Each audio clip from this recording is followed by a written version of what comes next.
Bueno, y seguimos con el siguiente track. Pasamos de hablar de agua a innovación abierta y corporate venturing con uno de nuestros partners, TASTECH by SIGMA, que ha sido nominado como una de las iniciativas líderes y pioneras en el apoyo al emprendimiento en esta región. Y para hacer esto, vamos a hacerlo de la mano de la empresa que lanzó al mercado el primer huevo sin gallina. Así que esto lo vamos a hacer de la mano de Nick Toriello, CCO of Every. Welcome, Nick. Thank you.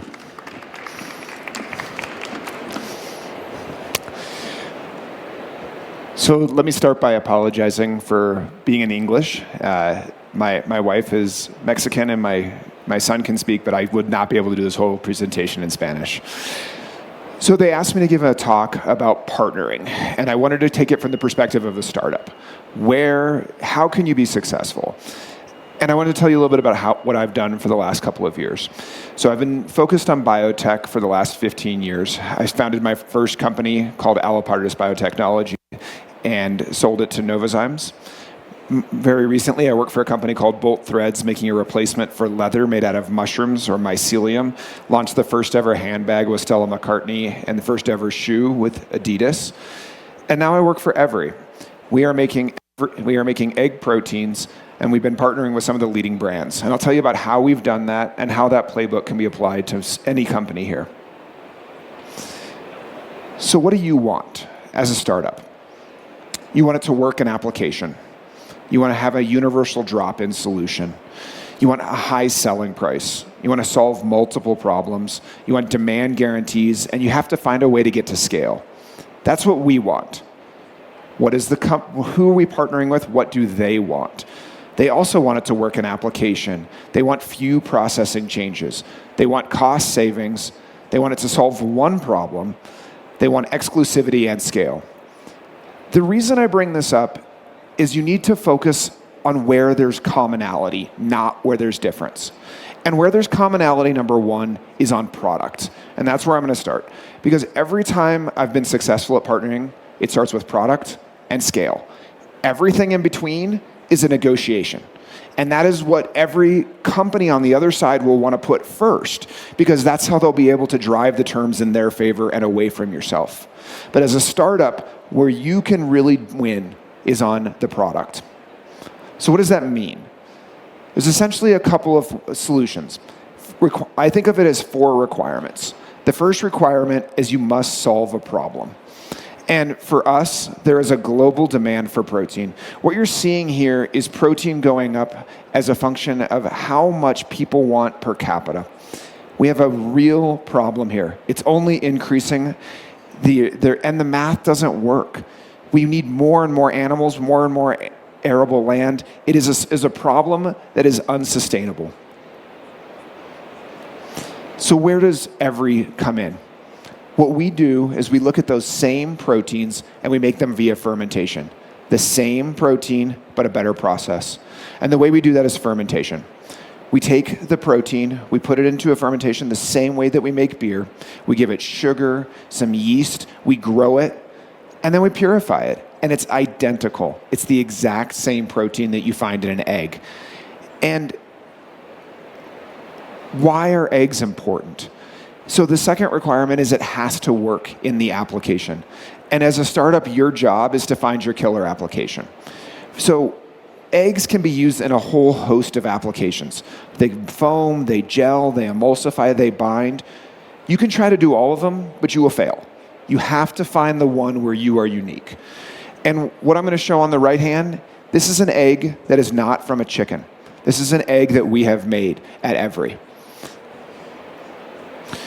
So we've partnered with a bunch of brands, starting with Pulp Culture, Grupo Nutresa. We launched the first ever egg at 11 Madison Park last year that's made from a henless egg. We were named one of the 50 fastest growing companies. Unilever has partnered with us. I just worked with them last week in Europe to see how that product is evolving. And most recently, we've partnered with Palacios to make the first ever omelet, Spanish omelet, but not made from an egg. In parallel, we've been able to partner with a variety of brands. Some of them very local, Grupo Bimbo, Grupo Lala, some of them worldwide. And what you get here is a combination of brands that show that it works and investors who are helping pull it through the pipeline. So how do you make it work? What is the playbook? We think of it as building a fire. It's tinder, it's kindling, it's logs. What does that mean? For us, that means we've started by showing that it works at one of the hardest places in the world, 11 Madison Park, a 3-star Michelin restaurant. We showed that the product is exactly the same as an egg. Then we were able to partner with Unilever, the vegetarian butcher, and show that it could be a replacement for eggs and make a truly vegan product. And finally, we wanted to start with Palacios, but you can't start at the biggest company in the world. You've got to prove that there is a path to that kind of customer. And when I say it works in application, you have to show it at the highest standards. Working with a chef like Daniel Hume is unforgiving. It is one of the hardest things that we've ever done. If any of you have watched The Bear, chefs are not nice people. They're not nice. They give you a lot of very candid feedback. But in order to get to a product that is nearly identical to an egg, you have to be able to withstand that feedback. And we've also had the New York Times tell us that it behaves astonishingly like a whole egg.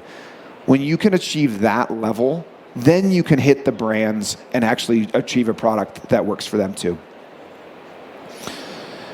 So that's the first part. You really need to show that it works in application. You need to show that it's a drop-in solution. But now I'm going to go down to scale, because that is also what is necessary for these big brands to know there's a chance. And for us, what that means is a 3-step process. First, we have a production facility that can get us hundreds of metric tons. We're working with them today. We've signed a facility that can get us to thousands of metric tons. That would fulfill one of our key customers. It also drives a little bit of fear of missing out, or FOMO, so that someone has to decide who's going to be that customer. And eventually, we will be moving to tens of thousands of metric tons. That is the path you need. Every one of these partners will want you to get there immediately, but that takes capital, and you have to do it stepwise. And the reason we believe we have a scalable solution is we're piggybacking on a technology that has already worked, fermentation. These are curves of 2 other products. Insulin, widely adopted. You may or may not know, but insulin started by the extraction of it from pigs. Many, many, many pigs were massacred to get insulin. Today, it's done entirely through fermentation. So is rennet for making cheese, and eventually, most of the proteins will be made this way. So we'll be able to piggyback off that proven technology, and it proves it to our customers that it is a scalable solution. So let me wrap with, absolutely need to show that the product works. You absolutely need to find a way to get scale. And everything in the middle is essentially a negotiation. Once you get to a point with a customer that they know it works and they know you have a path to scale, maybe you'll give exclusivity on one particular field of use or application. Maybe you won't. Maybe you'll have multiple different customers that'll be negotiating over it. You want to, while it feels good to go to that point first, it's actually detrimental to the startup, and it's advantageous to the big companies. Make sure that you can get to a point where you start to have leverage, and then you can drive it in your favor. Thank you.